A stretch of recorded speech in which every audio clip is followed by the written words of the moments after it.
ایک چھوٹے سے گاؤں میں علی نام کا ایک غریب مگر نیک دل لڑکا رہتا تھا۔ وہ ہمیشہ دوسروں کی مدد کرنا چاہتا مگر اس کے پاس خود کچھ نہ ہوتا۔ ایک دن جب وہ دریا کے کنارے بیٹھا دعا کر رہا تھا، اچانک اسے ایک بوڑھا شخص نظر آیا جو لکڑیوں کا گٹھا اٹھانے کی کوشش کر رہا تھا۔ علی نے فوراً آگے بڑھ کر اس کی مدد کی۔ بوڑھے نے مسکرا کر کہا، بیٹا، اللہ تمہیں بہترین انعام دے گا۔ جب علی نے واپسی کا راستہ لیا تو اچانک اس کی نظر ایک بڑے اور پر اسرار درخت پر پڑی جس پر چمکدار پتے لگے ہوئے تھے۔ جیسے ہی علی اس کے قریب پہنچا، درخت بولنے لگا، اے علی، تم نے آج ایک نیکی کی ہے اور اس نیکی کے بدلے میں تمہیں ایک خاص خزانہ ملے گا۔ علی حیران رہ گیا، مگر درخت نے اپنی ایک شاخ ہلائی اور زمین میں ایک چھوٹا سا سوراخ نمودار ہوا۔ علی نے دیکھا کہ اس میں چمکدار سونے کے سکے پڑے تھے۔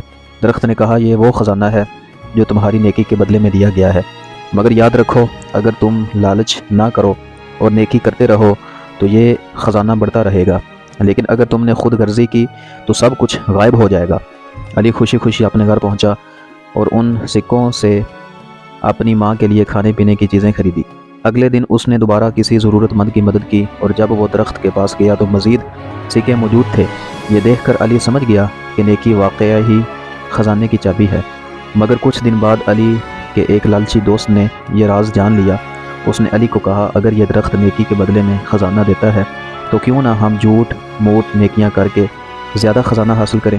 علی نے منع کیا، مگر اس کا دوست درخت کے پاس گیا اور جھوٹ بولنے لگا کہ اس نے نیکی کی ہے۔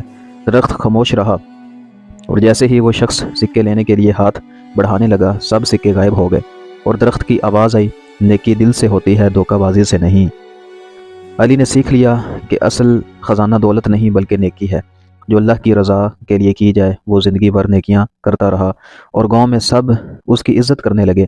اللہ نے اس کی زندگی میں سکون اور برکت عطا کی جو کسی بھی خزانے سے بڑھ کر تھی۔ دوستو، نیکی کا اصل خزانہ دنیاوی دولت نہیں بلکہ دل کا سکون اور اللہ کی رضا ہے۔